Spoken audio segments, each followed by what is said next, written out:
सवाल लेते हैं आप लोगों के। Hello sir. अच्छा सर, मेरे दो दो क्वेश्चन थे, दो तीन।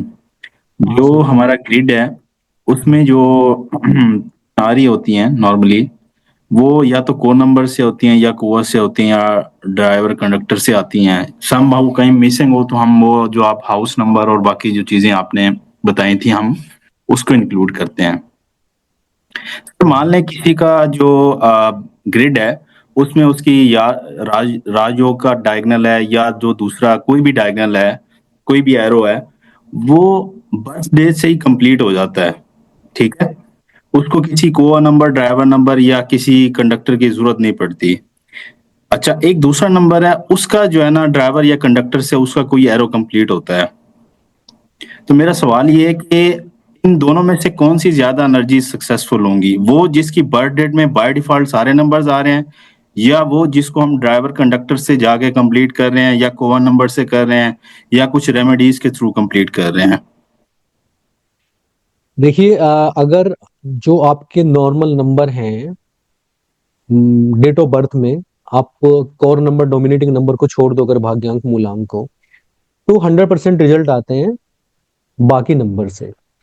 अगर आपका वो जो कंप्लीट हो रहा है कोर डोमिनेटिंग नंबर भी है आपका, उस लाइन में से एक नंबर कोर या डोमिनेटिंग है, तो उसका 110% रिजल्ट आता है। अब तीसरी बात जो बहुत महत्वपूर्ण मैं कहने वाला हूँ, वो ये है कि अगर आपका जो ये राजयोग या जो प्रॉपर्टी योग जो भी आप बोलते हो, ये अगर आपका आपके नाम के जुड़ने से, करेक्शन से हो रहा है, तो ये 120% रिजल्ट देता है। ये ब्यूटी है आपकी न्यूमरोलॉजी की, कि जहां पे नाम जो है ना वो हर चीज पे भारी पड़ जाता है। ठीक ठीक सर। तो सर इनकी मतलब आप ये कह रहे हैं कि ड्राइवर और कंडक्टर का रोल ज्यादा इंपॉर्टेंट है, राइट? हाँ। अच्छा अच्छा सर, एक लास्ट क्वेश्चन।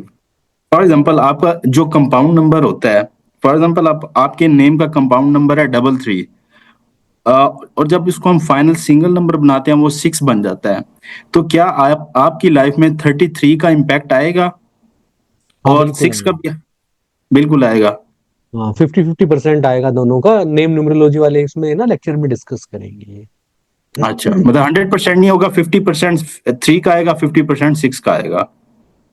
हाँ, देखिए, जो हिडन एनर्जी होती है कंपाउंड नंबर की, जिसके बारे में उस टाइम पे बात करेंगे, वो बैकएंड पे काम करती है। ठीक सर, ठीक हो गया सर, थैंक यू। अच्छा, अरे ग्रिड में जो एट एट अगर नहीं है तो उसको तो लाना जरूरी है। किसको? एट। 8 को? हाँ। हाँ, क्यों लाना जरूरी है? नहीं नहीं, मतलब ऐसा नॉर्मली तो नहीं है, मतलब उसको लाना जरूरी है क्या? नहीं, अगर मान लो आपको पिसा पिसाया आटा मिल रहा है, तो आपको चक्की घर में लगानी जरूरी है? लाइफ में क्यों स्ट्रगल हाँ लेके हाँ आने का? हाँ हाँ हाँ 8 नंबर तो मेहनत और स्ट्रगल लेके आता है ना। हाँ हाँ जी। तो 8 नंबर को लाना जरूरी नहीं है। बाकी तो, बिना मेहनत बाकी सब है। बिना मेहनत के मिल जाए ज्यादा अच्छा है। हाँ जी। राजा जब राज करता है, तो सारी प्रजा हाँ उसको जी। कमा कमा के देती है। शनि तो बेचारा प्रजा होता है, कमाता है, दूसरे को देता है। तो ऐसे 8 नंबर को लाइफ में लाने की जरूरत है कि हम थोड़ा जस्टिफाइड रहे। देखिए, जजमेंट का नंबर है वो। 8 नंबर वाला हाँ। आदमी जब जज बनता है, तो सामने उसका भाई खड़ा है, बेटा खड़ा है, दुश्मन खड़ा है। उस टाइम पे जब वो फैसला दे रहा है, उसको दिल छोटा ओके। नहीं करना है कि ये तो मेरा भाई है, ये तो मेरी जान पहचान का है। उसको लाइफ में बहुत रैशनल थिंकिंग होनी चाहिए 8 नंबर की। तो 8 नंबर रैशनल थिंकिंग लेके आता है लाइफ में। ये अच्छी बात है। इसके लिए आप अगर कि आप जो है इंसाफ का की हमेशा जो है तरफदारी करें, 8 नंबर उस आपको वैसे चाहिए जज बनने में, तो ठीक है। नहीं तो 8 नंबर के साथ हार्डशिप जुड़ी होती है। कुछ लोगों ने प्रायोरिटी में 8 नंबर ऊपर भी रखा था, जब आपने मांगी थी ना प्रायोरिटीज में करो। आई सॉ कि कुछ लोगों ने 8 नंबर ऊपर रखा है। आई वाज लिटिल वो सरप्राइज्ड। हाँ, वो जो है 8 नंबर वाले लोग, वो थोड़े सचिन तुमसे मुझसे ज्यादा ईमानदार लोग हैं बेसिकली, जिन्होंने 8 नंबर रखा है ऊपर।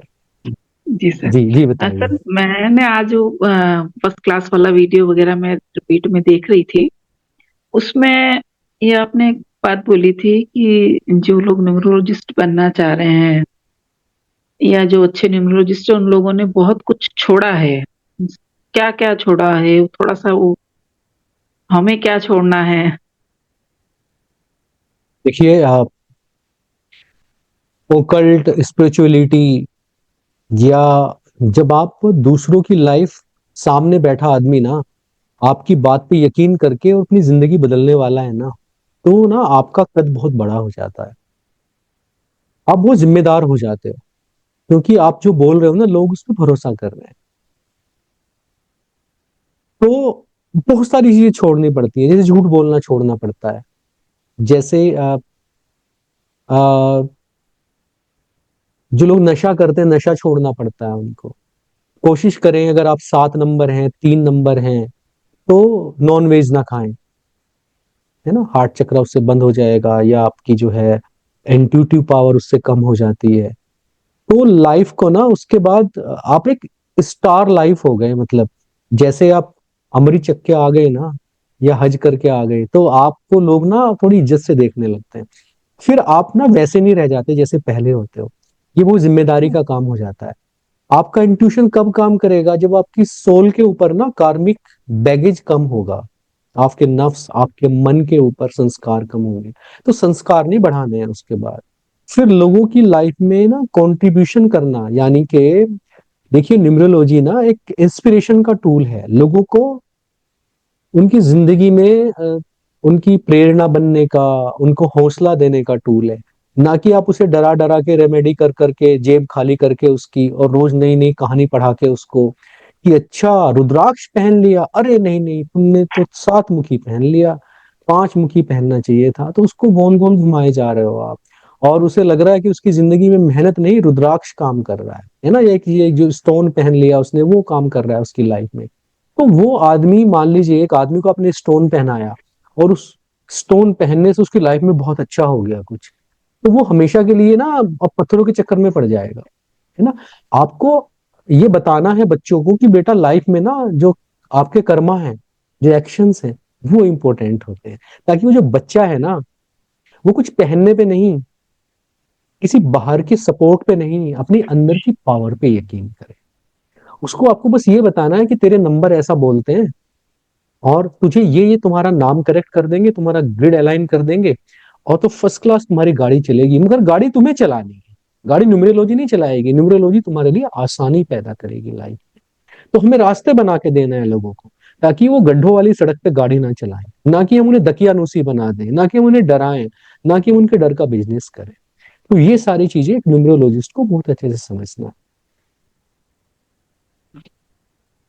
And sir, one more question. मैं जब भी ऐसे वीडियोस वगैरह देखती हूँ तो सर मन में क्वेश्चन आते हैं, वो मैं आपको डायरेक्टली भेज सकती हूँ उसी वक्त? हाँ, ग्रुप पे लिख दिया करो आप, ग्रुप में बहुत विद्वान लोग हैं, या डायरेक्टली मुझे लिख सकते हो आप, कोई इशू नहीं है। Thank you.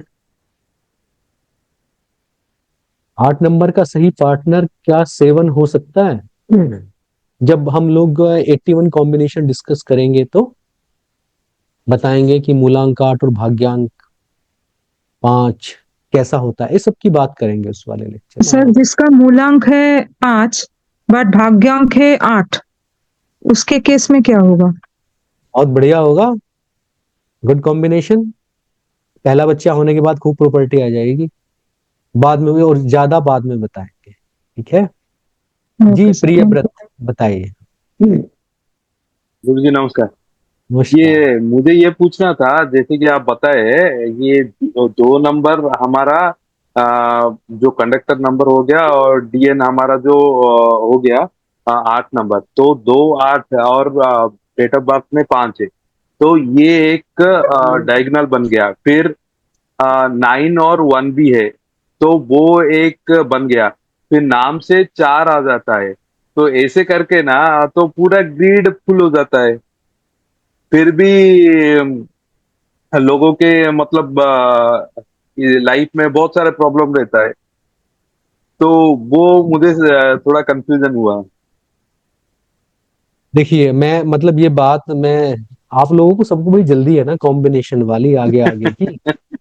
तो मैं आपको एक चीज बताता हूँ। देखिए, दुनिया में आज की तारीख में इस प्लेनेट पे कितने लोग होंगे? आज की तारीख में I think we are more than 8 billion people. है ना, 800 करोड़ से ज्यादा है। हाँ, ठीक है, तो साल में 365 दिन होते हैं, तो एक दिन में कितने लोगों का बर्थडे होता है?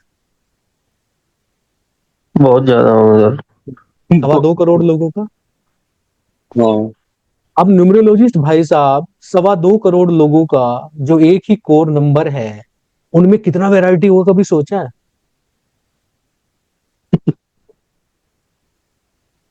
सब हैं? नाम अलग होगा सबका। ठीक है, इन इन जो 2.25 करोड़ लोग हैं, इनमें से कम 20,000 लोगों का नाम भी सेम होगा। सर मैं आज ग्रिड बना रहा था, तो मैंने देखा मेरी और मेरी वाइफ का ग्रिड एक जैसा ही है बिल्कुल। तो तुम लोग तो बहुत अच्छे दोस्त हो गए। हाँ जी, हाँ जी, सेम नंबर मिसिंग है और सेम नंबर ही प्रेजेंट है। डर के कह रहे हो क्या? आवाज जा रही है क्या पीछे? नहीं नहीं, नहीं नहीं सर। नहीं, अगर डर के भी कह रहे हो तो भी बहुत अच्छी बात है, मतलब बढ़िया चलेगी आपकी। हाँ जी, ऊपर वाला मिला देता है जैसे। तो प्रिय ब्रज जी, आप, बहुत सारी चीजें हैं जो बारीकियां हमें सीखनी है ग्रिड भरने से। एक चीज आप लोगों को और बताता हूँ, जो आगे की बात है उन्होंने पूछ लिया तो मैं बता देता हूँ, कभी किसी का ग्रिड मत भरना। जैसे ना यूट्यूब पे लोग कुछ रेमेडी कर लेते हैं, फोन नंबर से ले आते हैं, पिन से ले आते हैं, वहां से आपने किसी का ग्रिड भर दिया ना, तो आपने उसको कंगाल कर दिया। ये राज की बात है एडवांस कोर्स की, कि ग्रिड जितना खाली होगा उतना ही बढ़िया होगा। अजीब लगता है ना? सर ये फर्स्ट वाली क्लास में भी आपने बात बोली है, किसी का हाँ, ग्रिड पूरा ना भरे। हाँ, तो ग्रिड भरा भरा है ना, अगर किसी का जन्म से ही भरा भरा है, तो वो आदमी सोने की चम्मच लेके उसे पिताजी ने बहुत कमा के दिया है, मगर वो अपने पिताजी की तरह सुपरस्टार नहीं बन सकता। वो बंदा उसको मेंटेन कर ले जाए, बहुत बड़ी बात है। जिनके ग्रिड में कॉलम खाली होते हैं ना, आग लगी होती है उनकी जिंदगी में, कुछ करने की, कुछ बनने की, आगे बढ़ने की प्यास होती है उनके अंदर। किस्मत वाले हैं वो लोग जिनके ग्रिड में 2 या 3 नंबर ही नजर आते हैं। तुमने देखा है 2000 के बाद वालों के ग्रिड में 50% तो सबका ही ग्रिड खाली पड़ा हुआ है। ये वो लोग हैं जो कुछ करके बन के दिखाएंगे। ये कमरे में बैठे बैठे ना करोड़ों कमा लेंगे, हमारी तरह धक्के खाते नहीं घूमेंगे ये लोग। तो ग्रिड को खाली रहने दीजिए, ये बहुत बड़ी ब्लेसिंग है। ठीक है ना? आगे बात करेंगे इसके बारे में। गुरु जी एक पूछना था, जितने भी नंबर से 1 से लेके 9 तक, अगर वो मान लो डीएन में आते हैं, तो क्या इनके भी एट्रीब्यूट वैसे ही उसमें मिले जाए, देखे जाएंगे? अगर वो किसमें आते हैं? डीएन में। नहीं, ड्राइवर नंबर। डेफिनेटली जो है, आप उस डोमिनेटिंग नंबर की बात कर रहे हो ना, भाग्यांक की? हाँ हाँ हाँ। हाँ, तो उसके एट्रीब्यूट आदमी के ऊपर आते हैं। मेनली तो कोर नंबर ही होता है, बट आपको हमेशा इसके लिए थोड़ी प्रिकॉशन लेनी है, और डोमिनेटिंग नंबर को भी बहुत सोच समझ के वेटेज दे के चलना है। वो अलग अलग उम्र पे लोगों की जिंदगी में इफेक्टिव जरूर होता है। Okay okay. और एक सवाल, एक ही दिन में अगर जुड़वा पैदा होते हैं या तिड़वा तीन भी पैदा हो जाते हैं, तो वो केस में क्या होता है? नहीं, हम लोग तो लोगों को उनके फोन नंबर और नाम से रिप्रेजेंट करते हैं ना न्यूमरोलॉजी में। हम एस्ट्रोलॉजी थोड़े ही है कि किसी की कुंडली देख रहे हैं। ठीक है, तो ओके। दोनों जुड़वा है, तीनों जुड़ो, सबके नाम और फोन नंबर तो अलग अलग होंगे ना। Yes yes. जी जी जी। सर मेरा एक क्वेश्चन था। सर हाँ जैसे दिनेश। 7 नंबर के बारे में आपने बताया था कि इनको ऐसे रोग होते हैं जो इजीली आइडेंटिफाई नहीं होते, लेकिन सेम चीज तो सर 4 नंबर वालों के साथ भी होती है ना? भाई 4 नंबर वाले तो दिखते हैं, देखिए राहु दिखता है और केतु बिल्कुल भी नहीं दिखता है। तो 4 नंबर वाला जो आदमी होगा उसका ध्यान दुनियादारी की तरफ होगा। 4 नंबर वाला एम्बिशियस होता है, वो सारी दुनिया को मुट्ठी में लेना और सब कुछ पाना चाहता है। 7 नंबर वाला छोड़ना चाहता है, क्योंकि वो पुराने लाइफ में सब कुछ ले चुका है, अब वो छोड़ने आया है। 4 नंबर वाला पकड़ने आया है। 4 नंबर वो है जो धरती में से यूं पानी की फुमारे की तरह निकल रही है। 7 नंबर वो है जो वापस वो फुमार यूं एक होल के अंदर से वापस जा रही है। ये अलग बात है, ये राज की बात है कि जो अंदर जा रहा है वही बाहर आ रहा है। ये तो बैटरी बनाता है लाइफ। मगर 4 नंबर तो ऐसे दुनिया को एंजॉय करना चाहता है, हर चीज चाहता है वो दुनिया की। वो लोगों पे छाना चाहता है, वो सिस्टम को बनाना चाहता है, वो रॉकेट बनाना चाहता है, वो रॉकेट लॉन्चर को धरती पे वापस लाना चाहता है। वो दुनिया में सब कुछ ऐसे छाना चाहता है कि जैसे ये दुनिया कितनी असली है। 7 नंबर वाले को पता होता है कि ये छोड़नी है। उसे पता है कि हम में से कोई भी 2025 में जितने लोग हैं वो 2125 में कोई भी नहीं बैठा होगा। सब नए चेहरे आ जाएंगे। कुछ धरती के ऊपर, कुछ की कब्र होगी, कुछ जिन पे बना होगा ऊपर, कुछ लेवल पे होंगे जिनकी राख खेतों में जा रही होगी, कुछ मिट्टी के अंदर दबे हुए होंगे। हम में से कोई भी नहीं रहेगा उस टाइम पे। 7 नंबर को ये बहुत अच्छे से पता है कि we are traveller over here, इसलिए वो मोक्ष के बारे में सोचता है, मैं कौन हूँ, कहाँ से आया हूँ। इस जगह पे जाके थोड़ा सा फर्क हो जाता है। नहीं सर, मेरा क्वेश्चन इससे रिलेटेड भी था कि जैसे इनको जो बीमारी होती है वो इजीली आइडेंटिफाइबल नहीं होती है। बीमारियां राहु और केतु की अलग अलग नहीं होती बहुत ज्यादा। जी सर, वही। तो जैसे 7 नंबर की आइडेंटिफाई नहीं कर पाते हैं, आई थिंक 4 नंबर की भी ऐसी ही तरीके की 4 बीमारियां नंबर होती की भी आइडेंटिफाई नहीं होती है। बीमारियों के केस में लगभग दोनों सेम ही होते हैं। हैं। जी, ओके, बस ये थैंक यू बात सर। समझो। सर बस देन फ्रीक्वेंटली हम लोग को सॉरी 7 नंबर को डॉक्टर दिखाना चाहिए क्या?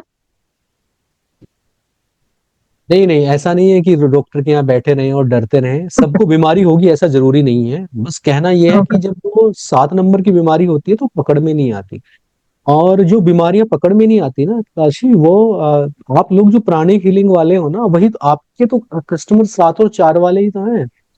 क्योंकि उनके कहीं ऑरा में, उनकी एनर्जी में कहीं कोई प्रॉब्लम है, इसलिए डॉक्टर नहीं पकड़ पा रहा है। डॉक्टर कब पकड़ेगा? जब वो ऑर्गन लेवल पे रिफ्लेक्ट होगी। तो बीमारी पहले ऑरा में आई है, फिर उनकी बॉडी की एनर्जी में आई थी है, जिसे हम चाइनीज मेडिसिन में ची या की बोलते हैं, वहां पे आ गई। अभी वो ऑर्गन लेवल पे कब आएगी? जब सब बर्बाद हो जाएगा। अंग्रेजी में तो, एलोपैथी में तो आप पुलिस में जाके बोल रहे हो कि घर में मेरे चोर घुस गए हैं, तो पुलिस वाला बोलता है कि अभी एविडेंस नहीं है, पहले चोरी होने दो तब पकड़ेंगे। ठीक है। मगर आप लोग तो एंटिसिपेट करते हो, आप लोग प्राणिक हीलिंग वाले तो उसे शरीर में घुसने से पहले पकड़ते हो चोर को। तो उसको फिर आपका प्राणिक हीलिंग में जाना चाहिए। 4 और 7 वालों को उन पे हीलिंग बहुत अच्छा काम करती है। ओके, ठीक है सर, थैंक यू। ठीक है। कमलेश जी। जी sir. Actually actually particular day का भी कुछ इफेक्ट ये मीन्स आता है कोर नंबर पर कि बुधवार को जन्म लेने वाला अगर कोई 7 नंबर का है तो बुध की एनर्जी आ जाती है। देखिए, न्यूमरोलॉजी में किसी भी किताब में इस बारे में बात नहीं की गई, और मैंने थोड़ा रिसर्च किया तो मुझे कोई लिंक ज्यादा मिला नहीं दिन के बारे में। तो फिलहाल हम ये मान के चलेंगे कि हम इस कंस्टेंट को नहीं लेंगे, है ना, दिन को छोड़ेंगे अभी। खाली हम लोग जो है नंबर्स को लेंगे। बाकी आप लोग सब न्यूमरोलॉजिस्ट बनने जा रहे हो तो आप लोग रिसर्च कर सकते हैं इसके ऊपर, बट चीजें थोड़ी कम कॉम्प्लिकेटेड होनी चाहिए। सर, दिन दिन का जो है वो भी तो नंबर बताया ना। हाँ, उसको छोड़ेंगे कैसे? दिन का जस्ट हफ्ते में 7 दिन होता है ना, उस टाइप का एनर्जी नंबर होता है ना, जैसे संडे 1 हो गया, मंडे 2 हो गया, ट्यूजडे 3 हो गया, ये भी तो होता है ना। तो इसको छोड़ेंगे कैसे? हाँ, उसको उसको इसलिए छोड़ दीजिए क्योंकि वो बड़ी तेजी के साथ रिपीट हो रहा है ना। एक महीने में 4 बार रिपीट हो रहा है। जो चीज एक साल में 365 दिन में एक बार रिपीट हो रही है ना, आपकी लाइफ पे ज्यादा इफेक्ट डालेगी, है ना।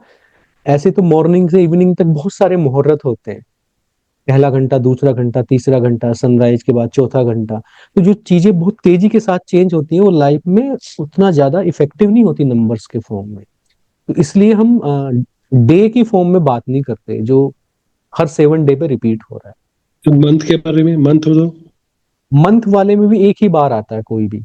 जैसे हमने बात की थी ना 1 से लेके 31 तारीख तक, तो आप उसको वैसे ही अपनी डेट को लेके चले। हम हर महीने जन्मदिन तो नहीं मनाते ना। अगर आप 5 तारीख को पैदा हुए हो तो हर महीने ही आ रही है, मगर केक नहीं कटता हर महीने, 12 महीने में एक बार ही कटता है। तो जो चीजें लॉन्ग टर्म है हम उसी को लेके चलेंगे हम लोग। जैसे हम रनिंग एज की बात कर रहे थे, तो हम वो पहला साल इसलिए लेते हैं कि वो 10 साल तक आपकी लाइफ में रहता है। ओके। सर जो प्रियोव्रत जी का जो क्वेश्चन का आंसर दे रहे थे वो पूरा नहीं हुआ, थोड़ा पूरा कर देंगे। कौन से वाला? वो जो क्वेश्चन था ना, जो 2 करोड़ होता है, 20 लाख होता है, वो पूरा नहीं। वो करेंगे, पूरा करेंगे, उसका टाइम आएगा अभी, है ना? ठीक, करेंगे करेंगे उसको पूरा। उसमें कंफ्यूजन बहुत है। वो जो पूछा था ना इन्होंने सवाल कि न्यूमरोलॉजिस्ट को क्या क्या छोड़ना चाहिए, तो आप एक चीज को समझें कि 2.5 करोड़ लोग जो है ना, हो सकता है कि उनकी कार सबकी सेम हो, मगर कार एक जैसी होने से ना तो सफर पे आप सेम टाइम पे पहुंचोगे, या आपकी जो है एक ही दिन खराब होगी सबकी, है, या जर्नी किसी की, किसका टायर पंचर होगा किसका नहीं होगा, वो गाड़ी सेम होने से नहीं होता है। इसीलिए मैं कहता हूं और आपके सवाल का जवाब दे देता हूं कि लाइफ में ना आपके कर्मा बहुत बड़ा रोल प्ले करते हैं। आपकी डेट ऑफ बर्थ तो आपकी स्ट्रेंथ और वीकनेस को बताएगी केवल, कि आप क्या अच्छा कर सकते हो, पर आप अपनी स्ट्रेंथ को कैसे यूज करते हो। आप लोगों को रास्ते में पकड़ पकड़ के पीटते हो, या आप उन लोगों की मदद करते हो जो मुसीबत में हैं, उस स्ट्रेंथ से आप बहुत मेहनत करते हो और खूब बड़े बन जाते हो, या कहीं बाउंसर बन के खड़े हो जाते हो, हमेशा दूसरे के लिए काम करते हो। तो ये चीज हमारे कर्मा, हमारी डिसीजन मेकिंग डिसाइड करती है लाइफ में। नंबर्स आपको आपका ओरिएंटेशन बताते हैं कि आप ना अच्छा क्या कर सकते हो लाइफ में, और कौन सा काम करने से आपके लिए अच्छा होगा। बस ये गाइडेंस हम लोगों को इंस्पायर कर सकते हैं उसके लिए। दूसरी चीज, चलो अब बात चलिए तो बता देता हूं कि ना आप किसी का फ्यूचर कभी प्रिडिक्ट नहीं कर सकते, ना एस्ट्रोलॉजी में ना न्यूमरोलॉजी में। क्यों नहीं कर सकते? क्योंकि फ्यूचर होता नहीं है। फ्यूचर को हर पल हमारे कर्मा ना हमारा फ्यूचर बना रहे होते हैं। आपने अगले मोमेंट पे गलत काम कर दिया तो उससे एक फ्यूचर बन गया, आपने अच्छा काम कर दिया, भलाई का काम कर दिया, आपका फ्यूचर बन गया। तो फ्यूचर तो आप हम हर टाइम पे ना आप लिख रहे होते हैं, वो आपके एक एक्शन पे फ्यूचर बदल जाता है। खुद ऊपर वाले ने भी किसी का फ्यूचर कभी रखा नहीं है, नहीं तो वो फिर उसके अंदर इंसाफ की जो भावना है, जो न्याय प्रियता है, जो एक वो आदमी अनबायस्ड है। अगर फ्यूचर पहले से लिखा होता फिर अनबायसनेस कैसी? फिर तो गरीब गरीब है, अमीर अमीर है, लंगड़ा लंगड़ा है, और दौड़ने वाला दौड़ने वाला है। तो फ्यूचर ऐसा नहीं कि पहले से लिखा हुआ है, फ्यूचर तो आप बनाते हो हमेशा।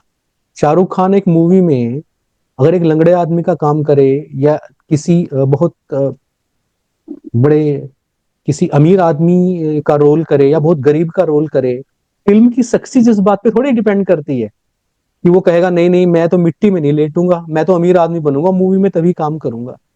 तो मूवी में तो वो कुछ भी बन के एक्सेल कर सकता है ना। वो अगर कोई आदमी गेट पे खड़ा गार्ड है और वो ईमानदार है, और वहां कोई 10 करोड़ की गाड़ी लेके बेईमान आदमी आता है, तो 10 करोड़ की गाड़ी वाला थोड़ी लाइफ में या मूवी में हीरो होता है। हीरो कौन होता है? हीरो को आप पहचान जाते हो ना, उसको यूनिफॉर्म पे तो नहीं लिखा जाता this is hero this is villain. आप मूवी में कैसे पता करते हो कि हीरो कौन है विलन कौन है? उसकी हरकतों से पता करते हो ना। तो ऐसे ही लाइफ भी है, इसमें भी खाली न्यूमरोलॉजी से नाम बदल लेने से कुछ नहीं होता। आप नाम भी बदल लोगे कुछ नहीं होगा जब तक आप अपने कर्माज को ठीक नहीं करेंगे। तो ये जिम्मेदारी है। सबसे बड़ी कंडीशन, अपने कर्म ठीक होने चाहिए, हमें लोगों की भलाई के लिए काम करना चाहिए, हमें समझना चाहिए कि हम एक दिन इस जो है प्लेनेट से वापस चले जाएंगे, और इसे अच्छा प्लेनेट बना के दे जैसे हमारे बाप दादा हमारे बुजुर्ग पूर्वज इसको हमें दे के गए। ये जिम्मेदारी हम सब समझेंगे तो हमारी लाइफ में निश्चित रूप से अच्छा होगा, और न्यूमरोलॉजी एक सपोर्ट का काम करे। नहीं तो नाम बदलवाते रहिए, लोगों को पैसे दे दे के ग्रिड ठीक करवाते रहिए, कुछ नहीं होगा। ये और कहोगे सब फर्जी हैं, सब बकवास करते हैं, कुछ नहीं होता, लूटने को बैठी हुई है दुनिया। बस ये प्रमाण पत्र मिलेगा लास्ट में आपको। तो जब आपके लिए कोई बेईमान आदमी, बड़े बेईमान आदमी आते हैं आपके पास, है ना, बड़ी बड़ी रिश्वत लेके, नेताजी उल्टे काम करके आपके पास पाप धुलने के लिए आएंगे कि आप उन्हें एक पेंडेंट और एक अंगूठी बता दें और वो गंगा जी नहा जाएं घर में बैठे बैठे। पैसों के लालच में बेईमान आदमी को हाथ पकड़ के घर से बाहर निकालना तुम्हारी तपस्या खराब कर देगा और 10 जगह तुम्हें बदनाम करेगा, क्योंकि उसका कोई न्यूमरोलॉजी नेम करेक्शन कुछ बिगाड़ने वाला है नहीं। उसका क्या करेगा जिसके कर्मा खराब है? कोई जादूगर थोड़ा ही हो तुम लोग। भाई एक आदमी अपने 100 करोड़ का पेमेंट निकालने के लिए 10 करोड़ खर्च कर देता है, जब वो न्यूमरोलॉजिस्ट के पास आता है तो 51 रुपए बढ़ाता है, उसको अभी भी 100 करोड़ ही का ही पेमेंट निकालना है, मगर उसको उसको 51 रुपए दिखाएगा कि 51 रुपए में तुझे करोड़पति बना देगी। तो ऐसा नहीं है कि आपका बहुत सगा है, वो बहुत मतलब से आपके पास आया है, और इस चीज को समझे, सही आदमी को एंटरटेन करें। मेरे गुरुजी थे, वो जब कोई मरीज उनके पास आता था ना, और वो अगर परहेज नहीं कर सकता या खाना पीना उनके हिसाब से नहीं कर सकता, 2 आदमी उन्होंने इसी काम के लिए रखे थे कि वहां पकड़ के बाहर छोड़ के आओ इसको, और वो किसी की रेपुटेशन नहीं देखते थे, बड़ा आदमी है छोटा आदमी, बोलता था मेरा कहा खाएगा तो दवाई दूंगा, नहीं तो फौरन निकल यहां से, तेरे पास 10,000 रुपये फीस हो या 1 पैसा फीस का ना हो, मुझे इस बात से रत्ती फर्क नहीं पड़ता। ठीक है, तो उन्होंने जिंदगी जी, एक शाही जिंदगी जी। बड़े से बड़ा आदमी डरता रहता था डॉक्टर साहब के सामने बैठने के लिए कि पता नहीं क्या ही कह देंगे डॉक्टर साहब। ठीक, और सिंपल लिविंग थी उनकी, शेर की जिंदगी जी के गए वो। अगर डॉक्टर साहब किसी को फोन कर दें यहां से दिल्ली तक तो उसका काम ना हो, ये रुतबा था उनका। कहां से आया? ऑनेस्टी से आया उनका रुतबा, और किसी की जेब की तरफ थोड़ी ना देखते थे। तो आपको भी लाइफ में क्या चाहिए? 4x6 का बेड चाहिए ना, जिंदा होने के बाद भी और मरने के बाद भी। 20 कमरे बना भी लोगे तो एक ही रात 20 में सो जाओगे क्या? बल्कि ज्यादा कमा लोगे तो फिर माल पूरे भी नहीं खा पाओगे, फिर सूखी रोटी खानी पड़ती है। तो कमाना चाहिए, खूब कमाना चाहिए, मगर आपको ये पता हो कितना इस चीज का और किससे। ठीक है ना? तो 2-4 को भगाओगे ना मना करके, तो खूब सारे क्लाइंट आएंगे तुम्हारे पास, और जीभ निकाल के बैठे होगे, तू 51 ही दे जा, तू 1,000 दे जा, चल तू 1100 में ही आ जा। तो थोड़े दिन बाद सब आना बंद कर देंगे कच्चे लालच में। ठीक है ना? तो सेलेक्टिव बनिए। आप ये चीज जो कर रहे हैं, ये ईश्वर की कृपा है कि उसने आपको ओकल्ट से जोड़ा है। ये सबके भाग्य में नहीं है, ये आपके लिए एक बहुत बड़ी चीज है, इसकी कीमत समझिए। मेरे गुरु कहते हैं कि अगर हीरा मिल जाए ना तो कुम्हार की तरह गधे के गले में मत डालिए उसको, क्योंकि आपको उसकी कीमत नहीं पता है। उसे जोहरी की तरह उसकी कीमत समझिए। आपको न्यूमरोलॉजी आ जाती है ना, और आप ये ब्लेसिंग समझते हैं, ऊपर वाले का आशीर्वाद समझते हैं कि आपको कुछ मिल गया, तो आप गलत बता देंगे ना, वही हो जाएगा। क्योंकि प्रकृति, नेचर आपकी बात की इज्जत रखती है। जब आपका दिल साफ होता है ना, तो पूरी कायनात आपकी बात को सही करने में जुट जाती है। तो सरल बनिए, सच्चे बनिए, लोगों के वेलफेयर के बारे में सोचिए, उसकी कायनात को, उसकी दुनिया को प्यार करिए, और आप देखिए कि आप दुनिया के सबसे अच्छे न्यूमरोलॉजिस्ट बन जाएंगे। ठीक है? बाकी की बातें कल करेंगे। Thank you sir, good night. Thank you good night sir, good night. Thank you, sir. Good night.